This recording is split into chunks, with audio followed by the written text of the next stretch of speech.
हमारा मस्तिष्क एक बगीचे की तरह होता है। इसको या तो बुद्धिमानी पूर्वक विकसित किया जाए अथवा जंगल का रूप धारण करने के लिए छोड़ दिया जाए। हम अपने माइंड को एकाग्र और शांत रखकर ही दुनिया में बड़ा से बड़ा सक्सेस हासिल कर सकते हैं। तो आइए अपने माइंड को एकाग्र और शांत बनाने के लिए एक कहानी साझा करते हैं, जिससे आप सभी के अंदर मोटिवेशन का एक आग दौड़ जाएगा और आप अपने माइंड को एकाग्र कर पाएंगे। एक दिन की बात है, एक किसान अपने खेत के पास स्थित अनाज की कोठी में काम कर रहा था। काम करने के दौरान उसकी घड़ी कहीं खो गई।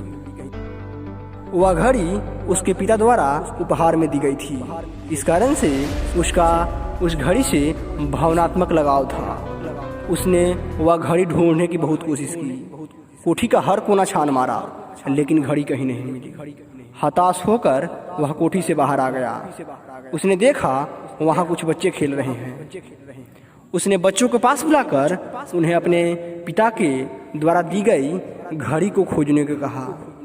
घड़ी ढूंढ निकालने वाले को इनाम देने की घोषणा की। इनाम की लालच में बच्चे तुरंत मान गए और कोठी के अंदर जाकर घड़ी खोजने लगे। इधर उधर यहाँ वहाँ हर जगह खोजने पर भी घड़ी नहीं मिल पाई। बच्चे थक गए और उन्होंने हार मान ली। किसान ने अब घड़ी मिलने की आस ही खो दी। बच्चों के जाने के बाद वह कोठी के पास उदास बैठा था। तभी एक बच्चा वापस आया और किसान से बोला वह एक बार फिर से घड़ी ढूंढने की कोशिश करना चाहता है। किसान ने हामी भर दी। बच्चा कोठी के भीतर गया और वह कुछ ही देर बाद बाहर आ गया। उसने हाथ में किसान की घड़ी रखी थी। जब किसान ने वह घड़ी देखा तो बहुत खुश हुआ। उससे आश्चर्य हुआ कि जिस घड़ी को ढूंढने में सब नाकाम रहे, उसे उस छोटे से बच्चे ने कैसे ढूंढ निकाला।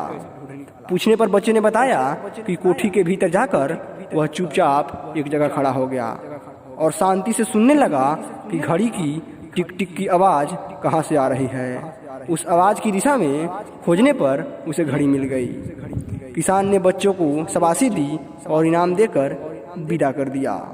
दोस्तों, हमें इस कहानी से सीख मिलती है कि शांति हमारे मन और मस्तिष्क को एकाग्र करती है और यह एकाग्र मन स्थिति जीवन की दिशा निर्धारित करने में सहायक है। इसलिए दिन भर में कुछ समय हमें अपनों के लिए निकालना चाहिए, जिस समय में हम शांति से बैठकर मनन कर सकें। अन्यथा शोरगुल भरी इस दुनिया में हम उलझ कर रह जाएंगे। हम कभी खुद को जान ही नहीं पाएंगे, न अपने मन को, न ही इस दुनिया को। बस दुनिया के भेड़ चाल में चलते चलते चले जाएंगे। जब आँख खुलेगी तो हमें पछतावा होगा कि जीवन की यह दिशा हमने कैसे निर्धारित कर ली। हम चाहते तो कुछ और कर सकते थे, जबकि वास्तव में हमने तो वही किया जो दुनिया ने कहा। अपने मन की बात सुनने के लिए हमें समय ही नहीं मिलता। दोस्त, इसलिए अपने मन को शांत और एकाग्र करके अपने जीवन के बारे में सोचें और उस दिशा में सही कदम बढ़ाएं। यही हमारे लिए उचित होगा। दोस्त, और आपसे निवेदन है कि ऐसे ही प्रेरक कथाएं और मोटिवेशनल वीडियो के लिए हमारे इस चैनल को सब्सक्राइब जरूर करें और अपने दोस्तों के साथ इस वीडियो को शेयर करना ना भूलिएगा।